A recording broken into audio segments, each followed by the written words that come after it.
The fog clung to Ashbourne Manor like a shroud, its 1930s grandeur dimmed by the chill of death. Inside, the glittering guests of Lady Evelyn Ashbourne's gala stood frozen, their champagne flutes forgotten. The famed emerald necklace, the Ashbourne heirloom, was gone, stolen from her throat. Worse, her lifeless body lay sprawled in the rose garden, a single stab wound glistening crimson. Hercule Poirot, summoned by a frantic host, surveyed the scene with piercing grey eyes. Who among these elegant suspects harboured a killer's heart? The little Belgian detective's moustache twitched. The game was afoot. Chapter 1. The Gala's Dark Turn. The fog wove itself around Ashbourne Manor like a silken veil, softening the sharp edges of its 1930s grandeur.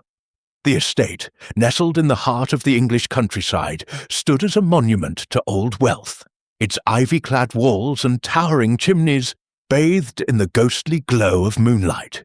Inside, the grand ballroom pulsed with life.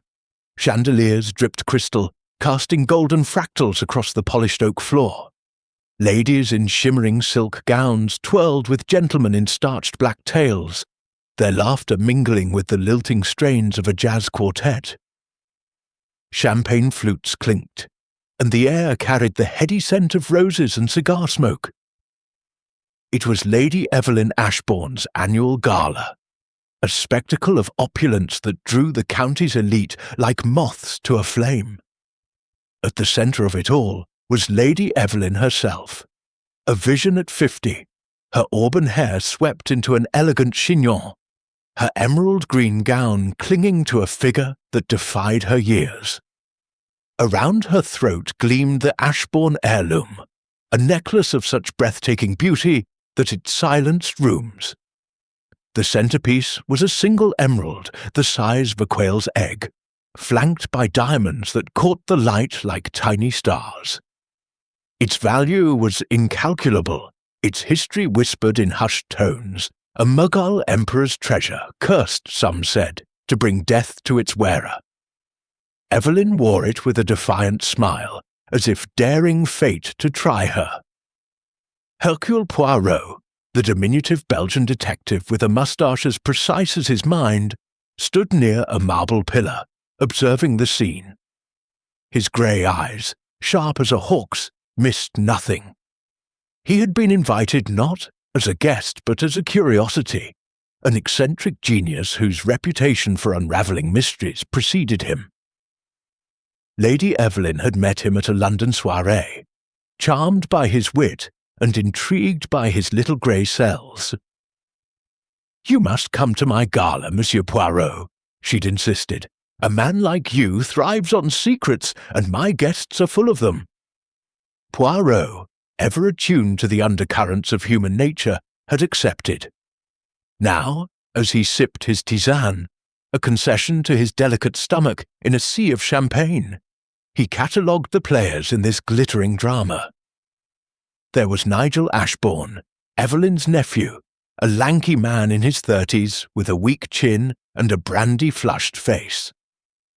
His tailored suit could not hide the nervous energy in his twitching hands, nor the way his eyes darted to the emerald necklace.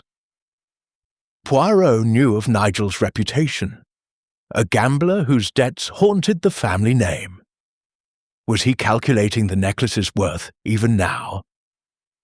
Clara Worthing, a socialite with raven hair and a smile sharp as a blade, glided through the crowd. Her pearl choker and sapphire earrings screamed wealth, yet her gaze lingered on Evelyn's emerald with a hunger that bordered on venom. Clara and Evelyn were old rivals, their feud a poorly kept secret in society circles. Had envy festered into something darker? Dr. Simon Hargrove, the manor's physician, stood apart, his lean frame rigid in a sober grey suit. His hands, steady enough to wield a scalpel, clutched a glass of untouched sherry. Poirot noted the faint lines of strain around his eyes, the way he watched Evelyn with a quiet intensity. A man of science, yet something unspoken weighed on him. And then there was Margaret Tate, Maggie to the staff, a mousy maid in her 20s, her plain black uniform a stark contrast to the gala's splendour. She moved silently, clearing glasses, her brown eyes flickering with a nervousness that Poirot found curious. She had served the Ashbournes for years, loyal to Evelyn, yet her hands trembled as she passed the emerald's glow. The clock struck 11, its chimes swallowed by the music. Poirot's attention sharpened as Evelyn excused herself, her gown trailing like liquid jade. "A moment in the garden," she murmured to a guest, her voice carrying the confidence of a woman who commanded every room. The rose garden, Poirot knew, lay beyond the French doors, its paths winding through fragrant blooms and shadowed hedges. He watched her vanish into the night, the emerald catching one last glint of chandelier light. Minutes passed. The jazz slowed, the crowd's chatter softened. Then a scream, high, piercing roar, shattered the gala's veneer. It came from the garden. Guests froze, glasses slipping from hands. Poirot was already moving, his small frame cutting through the crowd with surprising speed. He reached the French doors, the fog cool against his face as he stepped into the night. The rose garden was a maze of shadows, the air thick with the scent of earth and petals. Lanterns cast feeble light, revealing a circle of guests and staff near the central fountain. At its base lay Lady Evelyn Ashbourne, her body sprawled across the dukist grass. Her emerald gown fanned around her like spilled ink, her eyes wide and sightless, staring at the stars. A single stab wound, precise and brutal, marred her chest, the blood soaking the silk a darker green. The emerald necklace, the Ashbourne heirloom, was gone, its absence a wound as stark as the one that had killed her. Poirot knelt, his gloved hands hovering over the scene. The stab was clean, the work of a steady hand. The surrounding roses were trampled, their petals scattered like confetti. A muddy footprint, large and deep, marked the path leading to the hedge maze beyond. "Too large for Madame's shoes," Poirot murmured, his moustache twitching. He rose, his gaze sweeping the onlookers. Nigel stood pale, his brandy glass shattered at his feet. Clara's lips parted, her pearls clutched tightly. Hargrove's face was a mask, though his knuckles whitened around his medical bag. Maggie, half hidden behind a footman, sobbed quietly, her apron twisted in her hands. "Who found her?" Poirot's voice, though soft, cut through the murmurs. "I did," Maggie stammered, stepping forward. I was fetching a shawl for Miss Worthing. I saw her, lying there." Her voice broke, but Poirot's eyes narrowed. Her apron was clean, yet the garden path was muddy. Curious. The crowd parted as Dr. Hargrove knelt beside Evelyn, his fingers seeking a pulse he knew he wouldn't find. "She's gone," he said, his voice hollow. "The wound, it was swift. She didn't suffer long." Poirot's mind raced, his grey cells aligning the details, the stab's precision, the footprint, the missing necklace, the trampled roses. A theft gone wrong? Or a murder with theft as its mask? The emerald's curse, whispered among the guests, was nonsense to Poirot. Human greed, human rage, those were the true curses. He turned to the crowd, his presence commanding despite his stature. "Mes amis," he said, his Belgian accent crisp, "no one leaves this manor. A crime has been committed, and Hercule Poirot will uncover its truth. The killer is among us, and they will not escape." A murmur rippled through the guests, fear mingling with fascination. Nigel loosened his tie, his eyes darting to the maze. Clara's smile was tight, her fingers brushing her own jewels. Hargrove rose, his medical bag snapping shut with a sound like a gavel. Maggie shrank back, her sobs quieter now, but her eyes met Poirot's for a fleeting moment, guilty or merely afraid. Poirot's gaze returned to the footprint. It led to the maze, its shadows swallowing the path. He stepped toward it, the fog curling around his polished shoes. The gala's warmth was gone, replaced by a chill that seeped into the bones. The game, as Poirot often called it, was afoot. But this was no game. It was a puzzle of blood and betrayal, and the little Belgian detective would solve it, piece by meticulous piece. Cliffhanger. As Poirot reached the maze's entrance, a guest's whisper carried on the wind. The Emerald's curse has struck again. Chapter 2. The Suspects Assemble. The oak-panelled library of Ashbourne Manor was a sanctuary of shadows. Its towering bookshelves heavy with leather-bound tomes and the weight of secrets. The fog pressed against the leaded windows, muffling the world beyond, as if the manor existed in a bubble of suspense. The air was thick with the scent of polished wood and stale cigar smoke, a stark contrast to the rose garden's cloying perfume where Lady de Sure Evelyn Ashbourne had met her end scarcely an hour ago. Her body, now covered with a velvet drape, lay in the parlour under the watch of a trembling footman, while her emerald necklace, the Ashbourne heirloom, remained as elusive as her killer. Hercule Poirot stood at the centre of the library, his small frame commanding the room like a conductor before an orchestra. His black patent shoes gleamed, his moustache was a perfect crescent, and his grey eyes darted with the precision of a metronome. The gala's surviving guests had been herded here, their finery now rumpled, their faces etched with shock, fear, or something less readable. Poirot had insisted on this gathering, overruling Nigel Ashbourne's slurred demand for the local police. "The police, they will come, oui," Poirot had said, his Belgian accent crisp. "But first, Hercule Poirot will see what the heart reveals, before the constables trample the truth." The suspects sat in a semicircle of high-backed chairs, each a study in unease. Nigel Ashbourne slumped, his tie askew, a fresh brandy glass clutched in his trembling hand. His bloodshot eyes avoided Poirot, flitting instead to the library's grandfather clock, which ticked like a heartbeat.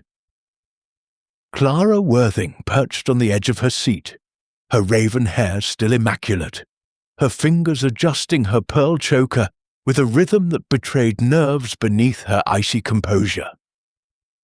Dr. Simon Hargrove stood by the fireplace, his lean frame rigid, his medical bag at his feet like a loyal hound. His face was a mask, but Poirot noted the faint tremor in his left hand.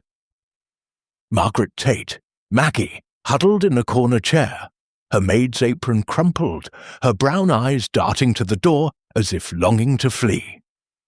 The other guests, minor aristocrats and hangers-on, milled at the room's edges, but Poirot's focus was on these four. One, he was certain, held the key to Evelyn's death. "Mes amis," Poirot began, his voice soft yet piercing, "a tragedy has befallen this house. Lady Evelyn, she is dead, stabbed with precision, her priceless emerald stolen. The killer, they are clever, oui, but they cannot hide from Hercule Poirot. I ask you now to speak, to reveal what you saw, what you know. The truth, it is like a diamond, it sparkles when held to the light." Nigel coughed, spilling brandy on his cuff. "This is absurd," he muttered. "Some thief broke in, took the necklace, and killed her. Why drag us through this theatre?" His voice was petulant, but Poirot caught the sweat beading on his brow. "Monsieur Ashbourne," Poirot said, stepping closer, "you were in the ballroom when the scream was heard, no? Yet your glass, it is broken in the garden. How did it come to be there?" Nigel flushed. I stepped out for air, dropped it when I heard the scream, ran to see what happened. His words tumbled too quickly, and Poirot's moustache twitched. Air, in the fog, with brandy. Curious, no? Nigel's mouth opened, then shut, his alibi as fragile as the shattered glass. Poirot turned to Clara, whose smile was a blade thinly veiled. "Miss Worthing, you were near the French doors. Oui? You saw Madame Evelyn leave for the garden. Did you follow?" Clara's laugh was brittle, like breaking crystal. "Follow? Why would I? Evelyn loved her dramatic exits. I was chatting with Lord Pennington about his hounds." She waved a hand, but Poirot noted her fingers lingered on her pearls, twisting them tightly. "And yet," Poirot pressed, "your shawl, it was fetched by Maggie from the garden path. You sent her there, no?" Clara's eyes flickered. "I was chilly. Maggie's job is to serve." Her tone was dismissive, but Poirot marked her hesitation, a crack in her polished facade. Dr. Hargrove cleared his throat, his voice low but steady. "Monsieur Poirot, I was in the smoking room with 2 guests when the scream came. I ran to the garden, confirmed her death. The wound was professional. A single thrust, likely a thin blade." His clinical tone was convincing, but Poirot's gaze lingered on his medical bag. "A doctor's hand, perhaps, Dr. Hargrove?" "You knew Madame Evelyn's health, her habits. You were close to her, no?" Hargrove's jaw tightened. "I was her physician, nothing more. I tried to save her." His words were measured, but Poirot saw the flicker of something, guilt or fear, in his eyes. Maggie, silent until now, shrank under Poirot's scrutiny. "Mademoiselle Tate," he said gently, "you found the body. You were in the garden, fetching Miss Worthing's shawl. What did you see before the scream?" Maggie's hands twisted her apron, her voice barely a whisper. I saw Lady Evelyn by the fountain. She was alone, looking at the roses. I went to the cloakroom, then heard the scream. I ran back and found her." Her eyes brimmed with tears, but Poirot noted her clean shoes, her dry apron. The garden path was muddy, the fog damp. How had she stayed so pristine? Poirot paced, his steps deliberate, his mind a whirl of grey cells. He returned to the crime itself, reconstructing the scene in his mind. Evelyn's body, the precise stab, the trampled roses, the muddy footprint too large for her dainty slippers. He had examined the body briefly before it was moved. The wound was deep, angled upward, suggesting a taller assailant, or one who struck with force. The necklace's clasp was unbroken, yet gone, implying it was slipped off post-mortem. A thief would have cut it free in haste. This was no random robbery. He paused by a side table, where a groundskeeper had placed an item found near the fountain. A torn glove, silk, monogrammed with a delicate C. Clara's head snapped up, her composure slipping. "That's not mine," she said quickly. "I wore no gloves tonight." Poirot held the glove aloft, its tear catching the lamplight. "Curious, no? A C for Clara, yet you deny it. Perhaps it was planted, oui, to mislead Poirot. But who would do such a thing?" Clara's lips thinned, but she said nothing. Poirot tucked the glove into his pocket, his eyes scanning the room. Nigel's gaze dropped. Hargrove's hand twitched. Maggie's breath hitched. The glove was a clue, or a deception. Poirot's questions grew sharper, his tone a scalpel. To Nigel, "Your debts, monsieur, they are known. Did you see the emerald as salvation?" Nigel spluttered, "I'd never harm Aunt Evelyn." Yet his panic was palpable. To Clara, "Your rivalry with Madame Evelyn, it was no secret. Did her necklace mock your ambition?" Clara's smile returned, cold. I don't need her trinkets to shine. To Hargrove, your late-night walks, Doctor. They take you near the garden. What did you seek in the fog? Hargrove's voice was tight. Solitude, nothing more. To Maggie, you loved your mistress, no? Yet your fear, it speaks of guilt. What do you hide? Maggie sobbed, I hide nothing. I'd die for her. Her passion was convincing, but Poirot trusted passion least of all. The clock struck 1, its chimes a sombre knell. Poirot stepped back, his hands clasped behind him. Each of you has a motive, a shadow in your story. The footprint, the glove, the missing necklace, they are pieces of a puzzle, and Poirot will fit them together. But know this, the killer, they watch us now, believing they are safe.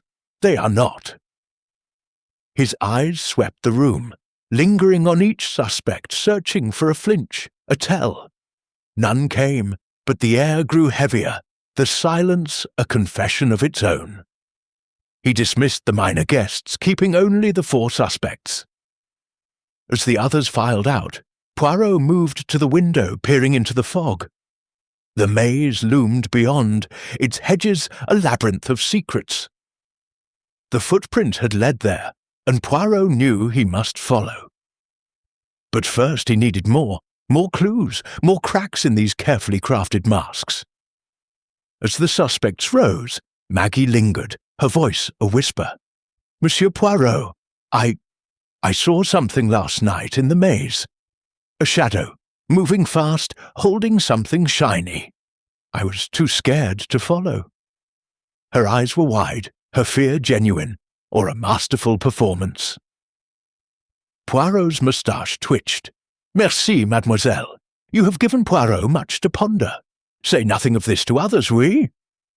She nodded, fleeing the room. Poirot remained, alone with his thoughts. The glove, the footprint, Maggie's shadow, they were threads in a tapestry of deceit. The killer had planned this, weaving misdirection with care. But Poirot's grey cells were relentless. He would unravel this web, expose the heart that beat with murder. The library's silence was his ally, the fog his curtain. The game was deepening, and Hercule Poirot was its master. Cliffhanger. Maggie's whisper echoed in Poirot's mind. A shadow in the maze holding something shiny. What had she truly seen, or hidden? Chapter 3. The maze's secret. The dawn broke over Ashbourne Manor, its pale light slicing through the fog like a reluctant blade. The hedge maze, a labyrinth of hue and shadow beyond the rose garden, stood silent, its paths holding secrets only the night could whisper.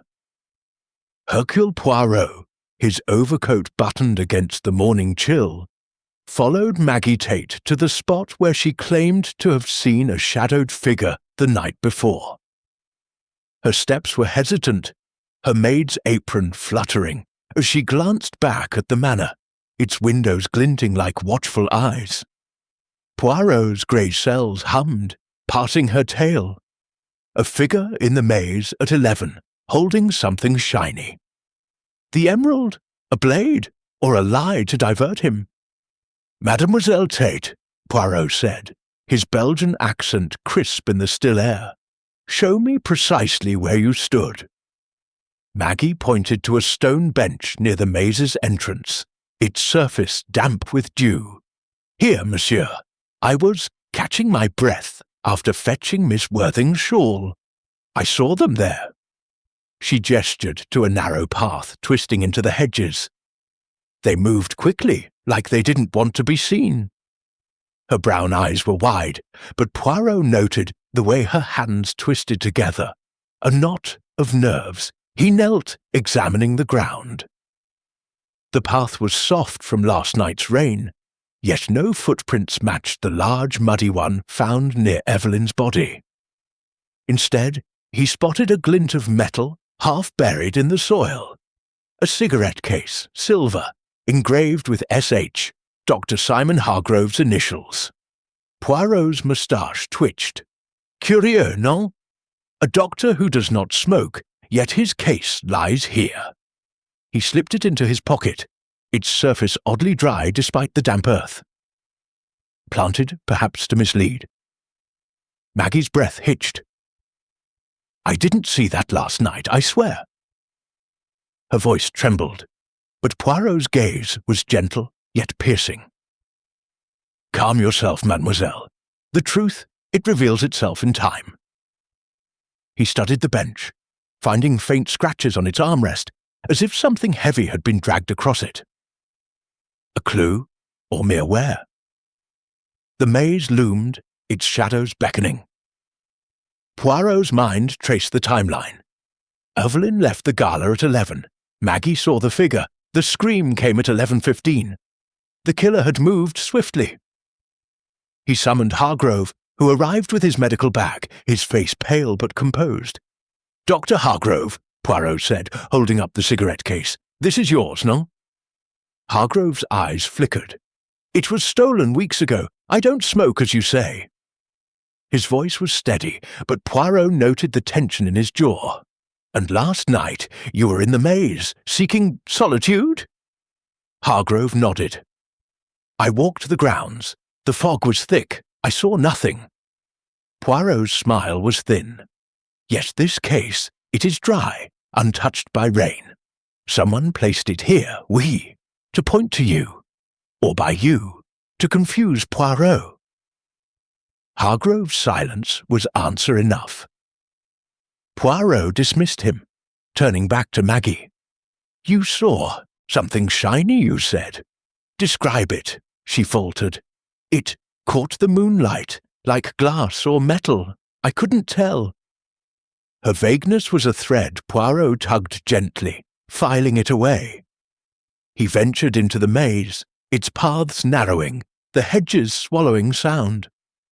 At a dead end, he found a crushed rose petal, its scent faint but distinct. Evelyn's perfume lingered here, or was it imagination?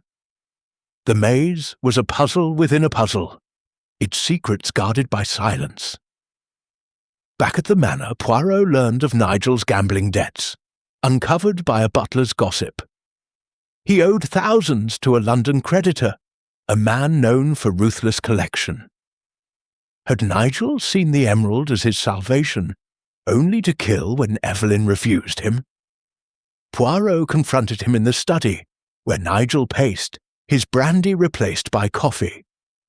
Monsieur Ashbourne, your debts, they are a heavy chain. Did you seek the necklace to break it? Nigel's laugh was bitter. Aunt Evelyn never gave me a penny. Why would I kill her? His defiance was brittle, and Poirot noted his trembling hands. Another piece, but not the whole. The clues multiplied. The cigarette case, Maggie's shadowy figure, Nigel's desperation. Yet none aligned perfectly. The glove from the library, monogrammed C, nagged at Poirot. Clara's, or a plant to frame her? The footprint in the garden, leading to this maze, suggested flight, but whose? Poirot's grey cells churned, weaving a tapestry of motive and deceit. The killer was cunning, scattering false trails like petals in the wind. As Poirot emerged from the maze, a groundskeeper approached, his face grim. Monsieur, there's a hidden passage in the maze, behind the old oak. Found it this morning. Leads somewhere dark. Poirot's eyes gleamed. A passage, another thread to pull. The killer's path was growing clearer, but the shadows remained. Chapter 4. The Hidden Passage.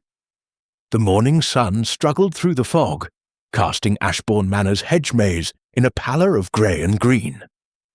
Hercule Poirot, his overcoat dusted with dew, followed the groundskeeper to the maze's heart, where an ancient oak stood sentinel. Behind its gnarled roots, concealed by ivy, was the hidden passage. A narrow stone archway descending into darkness. The air was damp, heavy with the scent of earth and secrets. Poirot's grey cells thrummed. The maze's revelation, a new thread in the tapestry of Lady Evelyn's murder, and the theft of her emerald necklace. "This passage, it is old, oui?" he asked, his Belgian accent sharp. "Aye, sir," the groundskeeper replied, his cap twisted in calloused hands. "Built centuries ago, for smugglers, they say. Leads to a cellar under the manor." Poirot's moustache twitched. A smuggler's lair, perfect for a killer to hide a jewel or a crime. He lit his pocket torch, its beam cutting through the gloom as he descended the moss-slick steps alone, the groundskeeper too superstitious to follow. The passage was cramped, its walls etched with faded runes, the air thick with mildew. Poirot's polished shoes echoed, each step a beat in his relentless pursuit of truth. At the passage's end, a rusted iron door creaked open to reveal a small cellar, its stone floor strewn with dust and cobwebs. Poirot's torch swept the space, landing on a wooden table. There, glinting in the light, was a jeweller's loop and a single emerald shard, its facets catching the beam like a green flame. "Mon Dieu," Poirot murmured, a piece of the Ashbourne heirloom. The shard was no larger than a thumbnail, its edge jagged, as if pried from its setting.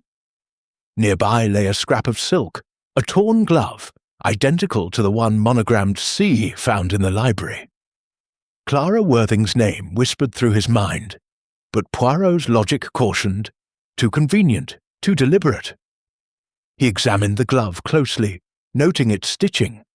Fine, but frayed, as if torn in haste. Planted, perhaps, he mused, to cast suspicion on Mademoiselle Worthing. He pocketed the shard and loop, their weight a promise of answers. The cellar held no footprints, no blood, but its isolation screamed intent. The killer had come here, perhaps to dismantle the necklace, to obscure their theft. But why leave the shard? A mistake or another misdirection? Returning to the manor, Poirot sought Clara in the drawing-room, where she sipped tea with feigned calm. "Mademoiselle Worthing," he said, producing the glove. "Another of yours, no? Found in a cellar where thieves might hide." Clara's eyes narrowed, her pearls clicking as she leaned forward. "I told you, monsieur, my gloves were stolen weeks ago. Someone's playing a cruel game." Poirot tilted his head. "Describe the stitching of your gloves, s'il vous plaît." Her pause was brief, but telling. "Double-stitched, silk thread," she said, her voice steady. The cellar glove was single-stitched. She was lying or innocent, framed by a cunning hand. Poirot's next move took him to Nigel Ashbourne, caught sneaking into Evelyn's study by a vigilant butler. The room was a shrine to Evelyn's wealth, its desk piled with ledgers and a locked safe. Nigel, his face flushed, clutched a key he'd filched from a drawer. "Monsieur Ashbourne," Poirot said, his tone deceptively mild, "you search for Madame Evelyn's will, oui? Or perhaps the emerald?" Nigel's defiance crumbled. "She cut me off in her will. I needed to know. I didn't kill her." His desperation was raw, but Poirot noted the safe, unopened, yet tempting. Had Nigel sought the necklace, only to find murder easier? The will, Poirot learned, was missing, its absence another puzzle piece. Evelyn's lawyer, contacted by telephone, confirmed she'd revised it recently, naming a new heir. Nigel's exclusion suggested motive, but the will's disappearance hinted at a larger scheme. Poirot's mind raced. The emerald shard, the glove, the missing will. The killer was weaving a web of deception, each clue a thread to mislead. The cellar's isolation, the shard's presence, they pointed to a plan, not panic. He revisited the murder's details. Evelyn's precise stab wound, the large footprint leading to the maze, the necklace slipped off, not cut. The cellar suggested theft, but the shard's abandonment screamed staging. Poirot's grey cells aligned the suspects. Nigel's debts, Clara's rivalry, Hargrove's secretive walks, Maggie's nervous testimony. Each had opportunity, each a shadow of guilt. The glove's reappearance tightened the noose around Clara, but Poirot distrusted its clarity. A true killer would obscure, not illuminate. As Poirot pondered, a maid reported a new discovery: a bloodied knife hidden beneath Hargrove's bed. The doctor's room was searched while he tended a guest's fainting spell. Poirot's pulse quickened, but his logic held firm. Another clue, too neatly placed? The knife awaited his inspection, its blade another stroke in the killer's portrait. The passage, the shard, the glove, they were pieces of a mosaic, and Poirot was closing in. Chapter 5. The Doctor's Burden. The midday light filtered weakly through Ashbourne Manor's tall windows, casting long shadows across the parquet floors. The air was heavy with the scent of wax polish and unspoken accusations. The gala's glamour, now a distant memory. Hercule Poirot stood in Dr. Simon Hargrove's sparse bedroom, his grey eyes fixed on a bloodied knife, its blade glinting beneath the bed frame where a maid had found it. The discovery had sent ripples through the manor, each suspect's face a mask of fear or calculation. Poirot's moustache twitched, his grey cells sifting through the clues. The emerald shard, the monogrammed gloves, the hidden passage, and now this knife. A beacon of guilt, or another of the killer's slights. Mon Dieu, Poirot murmured, kneeling to examine the blade without touching it. The blood was crusted, days old, not the fresh crimson of Lady Evelyn's wound from the night before. A red herring, perhaps, he mused, his Belgian accent crisp. The knife was surgical, its handle engraved with a faint SH. Hargrove's initials, like the cigarette case in the maze. Too neat, too deliberate. Poirot's logic recoiled at the obviousness, yet the coincidence demanded scrutiny. He summoned Hargrove, who arrived pale, his medical bag clutched like a shield. "Dr. Hargrove," Poirot said, gesturing to the knife, "this is yours, no? Found beneath your bed, stained with blood." Hargrove's jaw tightened, his eyes flicking to the blade. "I'm no murderer, Monsieur Poirot. That knife was in my kit, unused for weeks. Someone placed it here." His voice was steady, but Poirot noted the sweat beading on his brow. "And the blood?" Poirot pressed. Hargrove hesitated. "I treated a groundskeeper's injury days ago. A deep cut, that must be it." Poirot's smile was thin. "Convenient, no? Yet Madame Evelyn's wound was fresh, her death precise. You, a surgeon, no such cuts." Hargrove's silence was heavy, but Poirot shifted focus, recalling his earlier examination of Evelyn's body. She had a heart condition, Hargrove had confided, treated with rare pills, digitalis, potent and tightly controlled. Poirot had found no pills on her, but a maid's discovery in the servants' quarters shifted the puzzle. Maggie Tate, trembling, was brought to him, a vial in her apron pocket.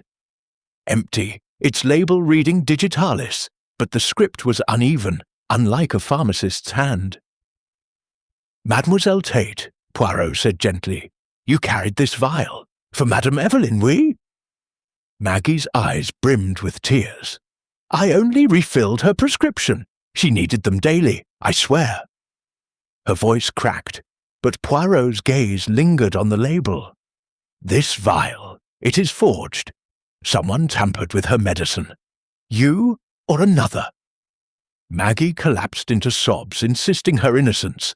"I loved her like a mother. I'd never hurt her." Her passion was raw, but Poirot trusted emotion least. It clouded truth. He dismissed her, turning to Hargrove. "Docteur, you prescribed these pills. Did you supply a forged vial?" Hargrove's face darkened. "Never. Evelyn trusted me. I checked her dosage myself." His voice broke, a rare crack in his composure. Poirot noted it. Grief or guilt? Hargrove admitted Evelyn's condition was worsening, her pills a lifeline. Tampering could kill without a blade, a subtle murder masked as illness. Poirot's mind raced, weaving the clues, the knife-soiled blood, the forged vial, the emerald shard, the gloves pointing to Clara. The knife was a distraction, its blood predating Evelyn's death. The vial, however, was insidious.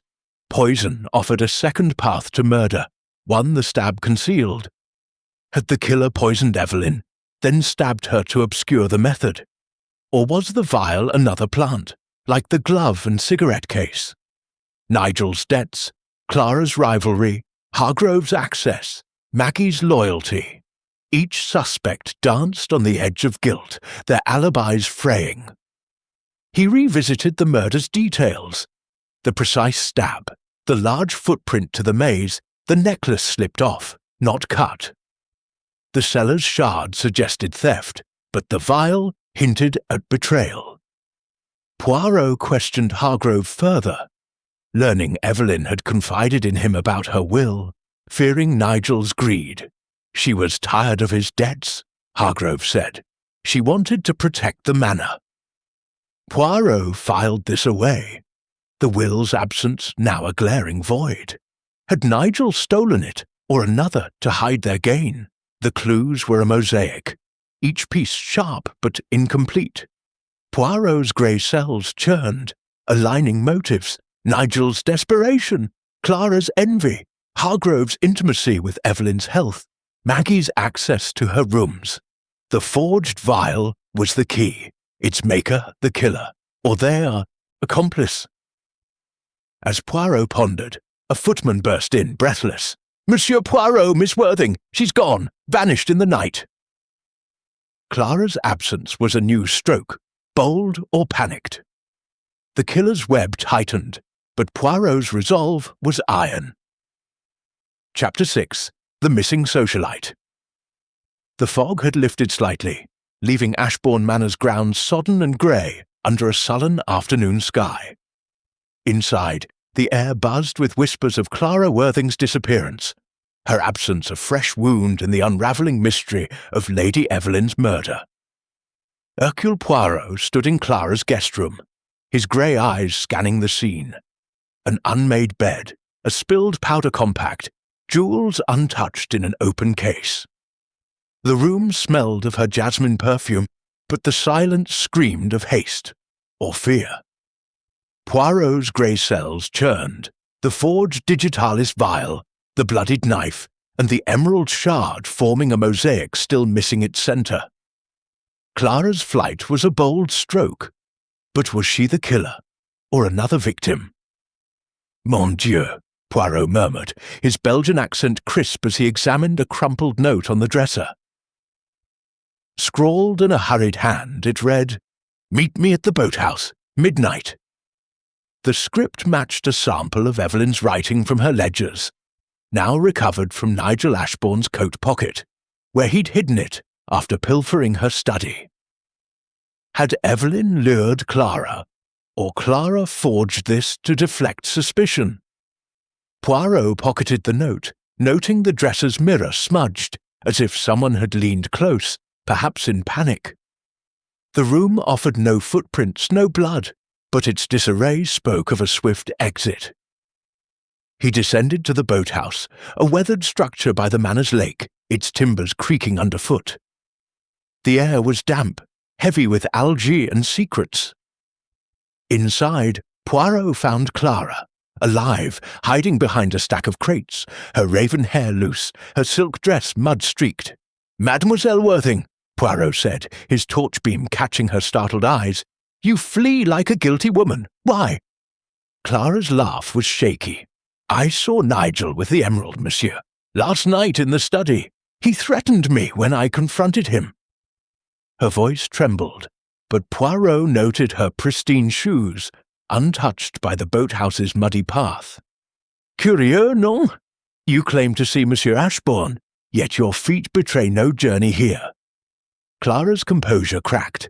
her pearls clutched tightly. I hid my tracks. I was terrified.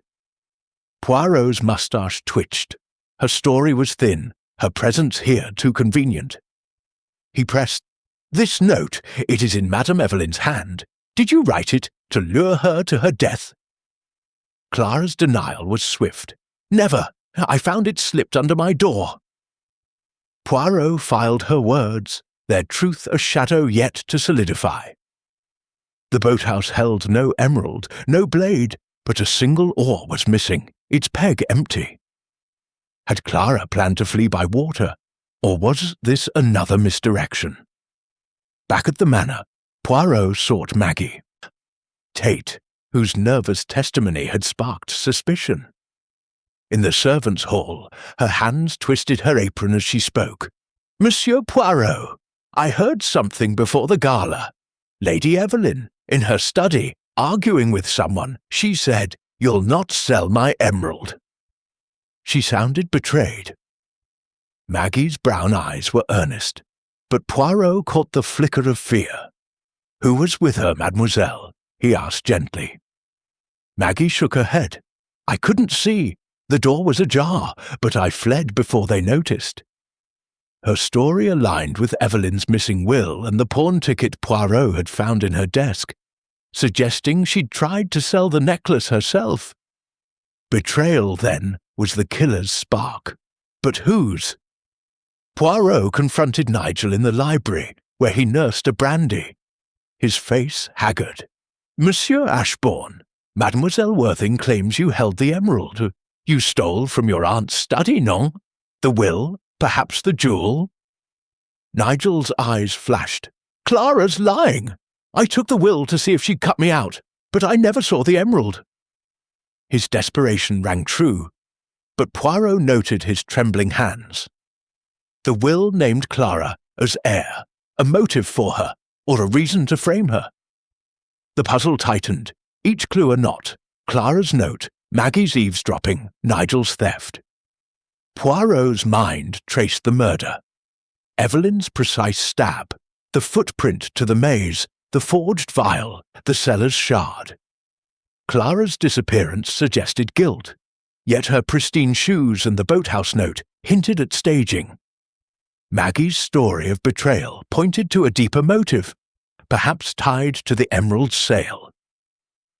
Nigel's greed was clear, but his panic seemed genuine.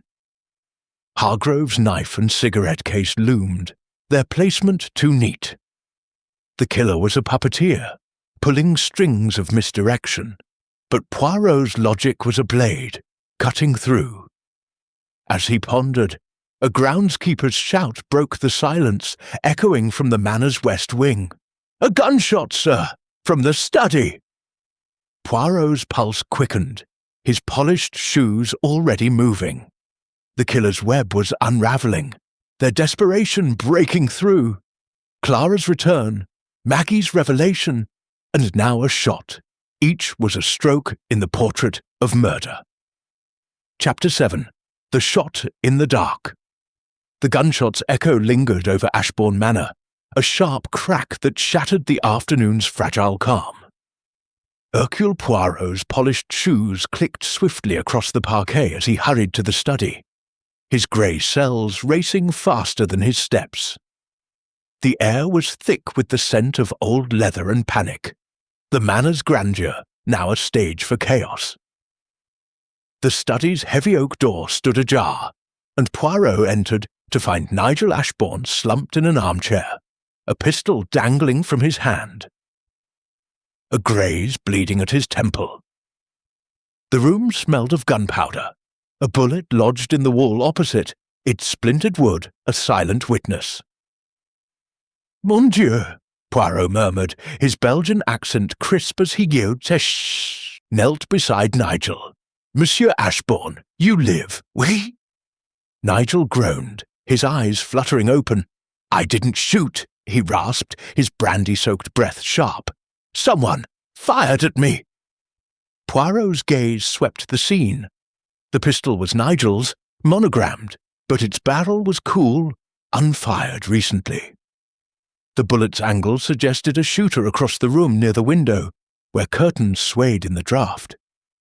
No footprints marred the polished floor, but a faint smudge of mud lingered on the sill, fresh like the garden's soil.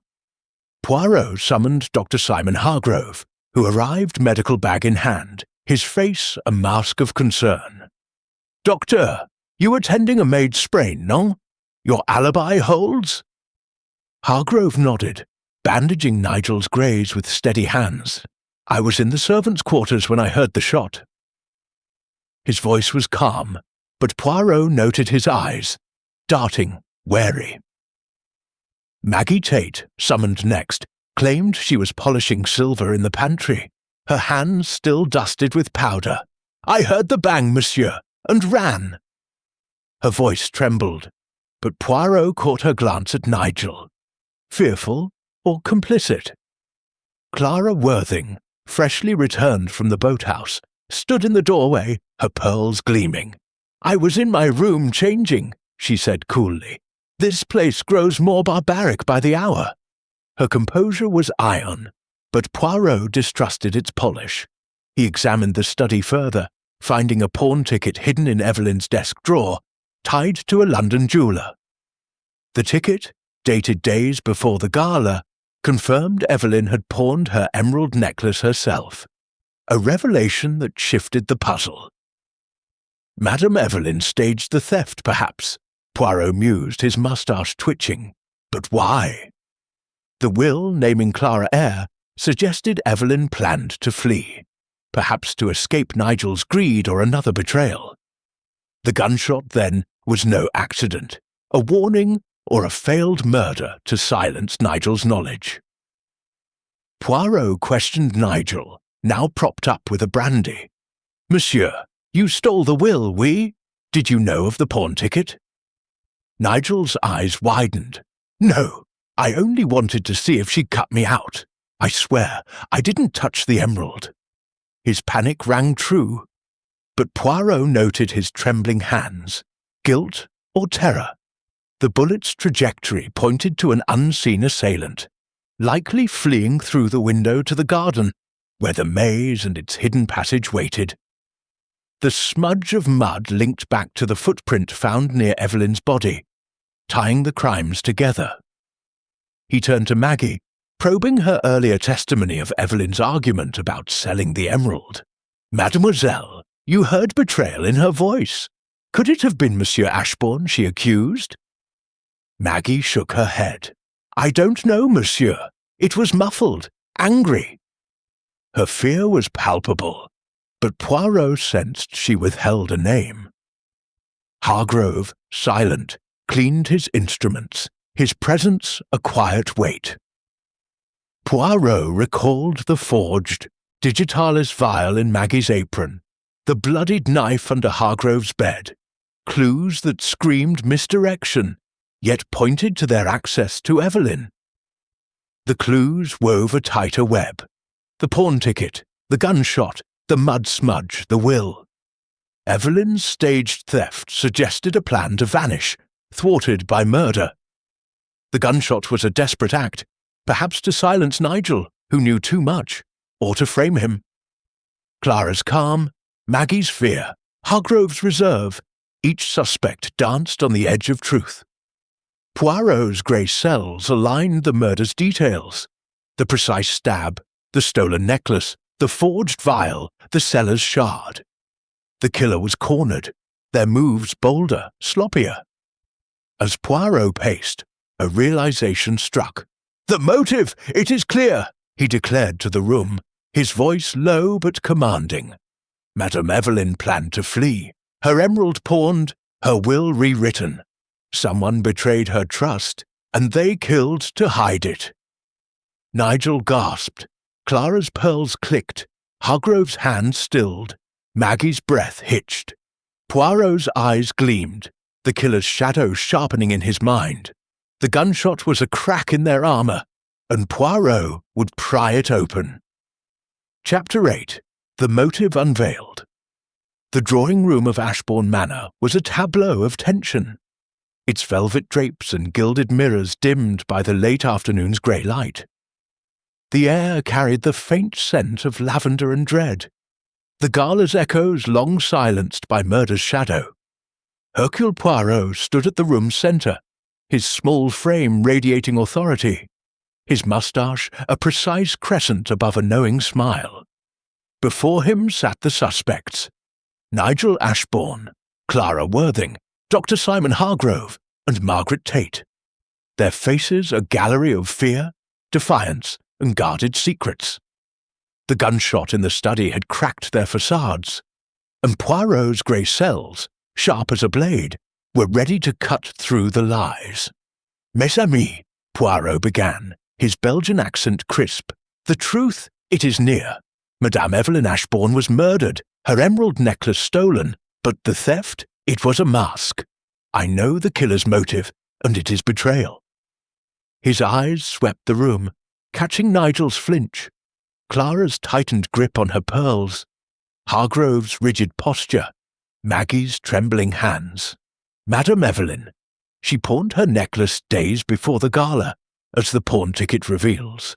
She planned to flee, to escape a life she no longer trusted. Her will, naming Mademoiselle Worthing heir, confirms this. Someone learned of her plan, and they killed to stop it. Nigel's brandy glass clinked, his voice hoarse. "Flee! Aunt Evelyn would never abandon the manor." Poirot's gaze pinned him. "Yet she did, monsieur, selling her prized emerald. You, with your debts, sought her wealth, non? The will you stole proves she cut you out." Nigel's face reddened, but he stayed silent, his desperation palpable. Clara, her raven hair gleaming, scoffed. "Evelyn was a fool to trust me with her fortune, but I didn't need to kill for it." Poirot tilted his head. "Yet the gloves, monogrammed C, point to you. Planted, you claim, but by whom?" Poirot paced, his polished shoes silent on the rug, his mind weaving the clues. The precise stab, the forged digitalis vial, the emerald shard in the cellar, the gunshot at Nigel. The vial found in Mademoiselle Tate's apron was key. Madame Evelyn's heart pills, tampered with, ensured her death before the stab. A subtle murder, masked by violence. The necklace's theft was a distraction, the shard left to mislead, but who had access to her pills? His eyes settled on Maggie, who shrank in her chair. "You, mademoiselle, loved Madame Evelyn like a mother. Yet she planned to leave, to abandon you. This betrayal, it stung, non?" Maggie's sobs broke the silence, her apron twisted in her hands. "I didn't poison her. I only refilled her vial, as always." Her voice cracked, but Poirot's gaze was unrelenting. "The vial's label, it was forged. You had access to her rooms, her trust. Did you tamper, believing she betrayed you?" Maggie's tears flowed, her denial fervent, but Poirot noted her trembling.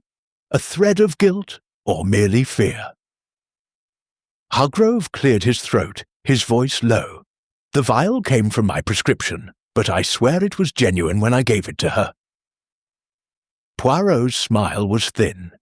"Yet you, docteur, knew her condition, her dosage. A subtle change, and no one would suspect." The room's tension coiled tighter, the suspect's eyes darting. Poirot continued, his voice a scalpel. "The gunshot at Monsieur Ashbourne was no accident. The killer sought to silence him, fearing he knew of the pawned emerald or the will. The mud smudge on the study's windowsill matches the footprint in the garden, leading to the maze's hidden passage. The killer moves through shadows, but they cannot hide from Poirot." He paused, letting the words sink in, watching Clara's pearls click, Nigel's glass tremble, Hargrove's jaw tighten, Maggie's sobs quiet. He produced the emerald shard, its green fire catching the light. This, found in the cellar, was no mistake. The killer staged the theft, leaving a piece to confuse. but Madame Evelyn pawned the necklace herself, planning to vanish. The will, the vial, the shard, they point to a heart betrayed, a trust broken. Poirot's gaze lingered on Maggie, her loyalty a fragile shield.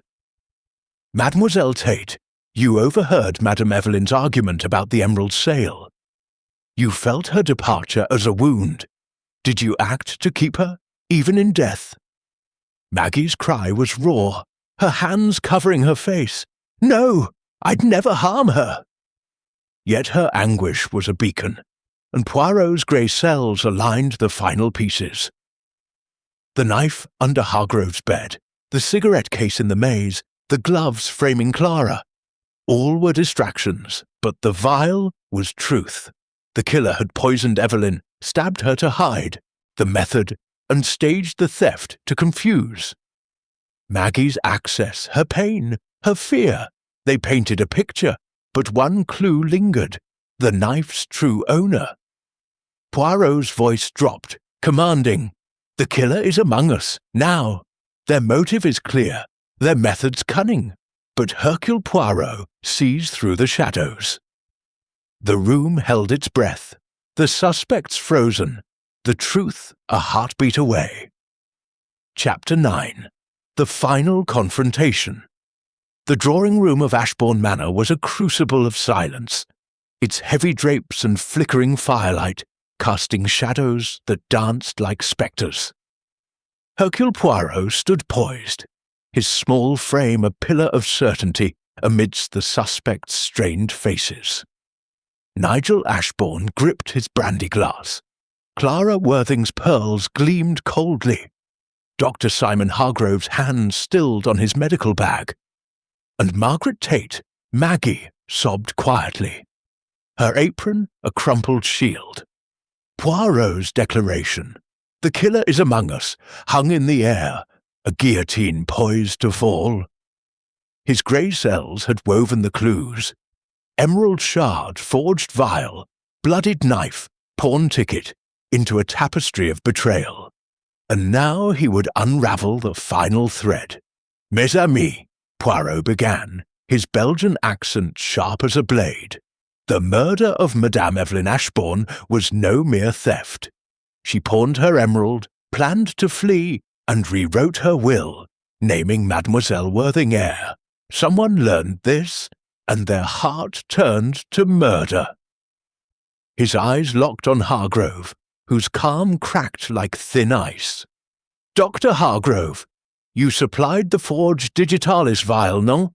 You and Mademoiselle Tate conspired." Hargrove's jaw clenched, his voice low. "You're mistaken, monsieur. I cared for Evelyn." Yet Poirot's gaze was unrelenting, catching the flicker of fear in his eyes. He turned to Maggie, her sobs now a quiet tremor. "Mademoiselle Tate, you poisoned Madame Evelyn's pills, believing she betrayed you by leaving. You, who loved her like a mother, could not bear her abandonment." Maggie's cry was raw. "No, I'd never hurt her." But Poirot pressed, his voice soft yet piercing. "The vial forged was in your apron. You had access, opportunity, and you, Dr. Hargrove, staged the theft, planting the emerald shard, the knife, the cigarette case, the gloves, to frame others." Poirot paced, his polished shoes silent, his mind a whirl of precision. The clues, they were deliberate. The shard in the cellar, the knife under Dr. Hargrove's bed, the gloves pointing to Mademoiselle Worthing. But the vial, it was truth. Madame Evelyn was poisoned. Her heart stopped before the stab, a clever mask. The necklace, slipped off, not cut, was a distraction. The gunshot at Monsieur Ashbourne, a desperate act to silence his suspicions. Nigel's glass trembled. Clara's pearls clicked, but Hargrove and Maggie were statues. Their guilt a palpable weight. He produced the emerald shard, its green fire glinting. "This, left in the cellar, was your error, docteur. You dismantled the necklace, hid it, but kept a piece to mislead. The pawn ticket reveals Madame Evelyn sold it herself, planning to vanish. You learned this, Hargrove, and feared losing your home, the manor, your sanctuary. Hargrove's voice broke. She was selling everything, my life here, gone. Poirot nodded, and you, Mademoiselle Tate, felt her departure as betrayal. Together you acted, poison for subtlety, a stab for show. Maggie's tears spilled, her voice a whisper. She was leaving me, after all I did for her. I only wanted her to stay. Her confession was a crack in the dam, and Hargrove's shoulders sagged. I gave her the vial, he admitted, but I didn't know Maggie would use it. The stab, it was to protect her. Poirot's moustache twitched. You both betrayed her trust. The knife, your surgical skill, docteur. The maze's shadow, your figure. Mademoiselle Tate saw you but lied to shield you. The room was a held breath, the suspects' faces pale. Poirot recounted the murder. Evelyn, weakened by poison, stabbed in the garden, the necklace removed to stage a theft. The footprint led to the maze, where Hargrove hid, planting the cigarette case. Maggie, loyal yet broken, had tampered with the pills, her love twisted into vengeance. The gloves framed Clara, the knife implicated Hargrove, but the vial was their undoing. Poirot's logic was relentless, each clue a nail in their guilt. Clara's voice cut through, icy. So, it's them, not me, Poirot nodded. You, mademoiselle, were a convenient scapegoat. Your rivalry, your inheritance, perfect misdirection. Nigel exhaled, his relief fleeting. I told you I only wanted the will. Poirot's gaze softened. Your greed, monsieur, was not murder. The emerald, recovered from the cellar's hidden cache, lay in Poirot's hand, its curse a myth shattered by truth.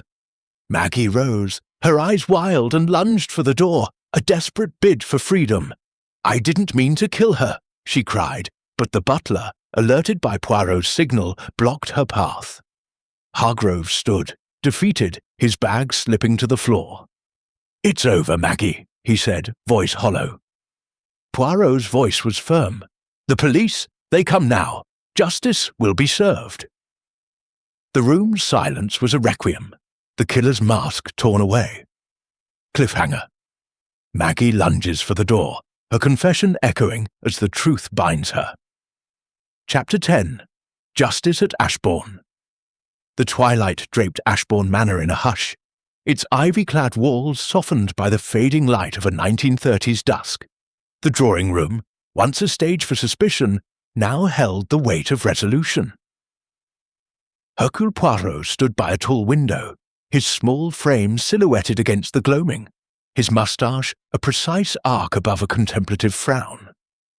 Before him, the suspects, Nigel Ashbourne, Clara Worthing, Dr. Simon Hargrove, and Margaret Tate, sat in a semicircle, their faces etched with the show aftermath of truth. Maggie's attempted flight had been thwarted by the butler's swift intervention, and Hargrove's confession hung heavy, their guilt laid bare like an open wound. Mes amis, Poirot began, his Belgian accent a quiet command. The tragedy of Madame Evelyn Ashbourne is solved. Her murder, her stolen emerald, they were not the work of chance, but of hearts betrayed. His grey eyes swept the room, lingering on Maggie, now slumped, her sobs silenced by defeat, and Hargrove, his medical bag abandoned, his gaze hollow. Together they killed, their motives intertwined, Mademoiselle Tate's pain at Madame Evelyn's planned departure, Dr. Hargrove's fear of losing his home when she sold the manor. Poirot paced, his polished shoes whispering on the rug, his voice weaving the final tapestry. Madame Evelyn pawned her emerald, as the pawn ticket proved, intending to flee. Her will, naming Mademoiselle Worthing heir, was her farewell to a life of burdens. But Maggie, loyal yet wounded, learned of this through an overheard argument. She tampered with the digitalis vial. poisoning her mistress to keep her, in death, if not life. Dr. Hargrove, knowing the manor's sale would end his tenure, supplied the forged vial and stabbed Evelyn to mask the poisoning, staging a theft with the necklace. He produced the emerald, recovered from the seller's hidden cache, its green fire glinting in the firelight. This jewel, thought Cursed, was merely a prop in their deception. The shard left behind, the knife under Hargrove's bed, the cigarette case in the maze, the gloves framing Mademoiselle Worthing, all were misdirection, but Poirot's grey cells saw through. Clara, her pearls still, exhaled softly. So I was a pawn, not a queen. Poirot nodded. Oui, your rivalry made you a perfect scapegoat. Nigel, his brandy untouched, muttered, I only wanted her money, not her blood. Poirot's gaze was kind but firm. Your greed, monsieur, was your chain, not your crime. Poirot recounted the murder's mechanics. Evelyn, weakened by poisoned pills, stabbed in the garden. The necklace slipped off to feign theft. The large footprint led to the maze, where Hargrove hid, planting clues to confuse. Maggie's shadow in the maze was Hargrove, her lie a shield for her accomplice. The gunshot at Nigel, a desperate bid to silence his suspicions, bore the same mud as the garden's print. Each clue, Poirot said, was a thread, and Hercule Poirot wove them into truth. Maggie's voice, barely a whisper, broke the silence. I loved her. I didn't want her to leave me. Her tears were genuine, but Poirot's expression was resolute. Love, mademoiselle, does not justify murder. Hargrove, head bowed, added, I thought I was protecting my place here. I was wrong. Their confessions, raw and unadorned, sealed their fate. Poirot signalled the footman, who ushered in 2 constables, their boots heavy on the floor. The police, they will take you now, Poirot said. Justice, it is served. As Maggie and Hargrove were led away, the manor seemed to exhale, its shadows lighter. Clara, now heir, stood, her composure restored. I'll keep the manor alive, Monsieur Poirot, for Evelyn. Her voice held a flicker of sincerity, and Poirot inclined his head. Nigel, pale, faced his debts alone, his inheritance lost. The emerald, no longer a curse, was returned to Clara, its brilliance a reminder of truth over myth. Poirot stepped into the hall, sipping a tisane prepared by a grateful maid. The manor's grandeur was serene, its secrets laid bare. He reflected, his voice soft. The human heart, it conceals more than any jewel. But order, it is restored. Outside the fog had cleared, stars pricking the velvet sky. Poirot's grey cells, triumphant, rested, the puzzle complete. As he departed, the manor stood silent, a monument to justice, its wounds beginning to heal.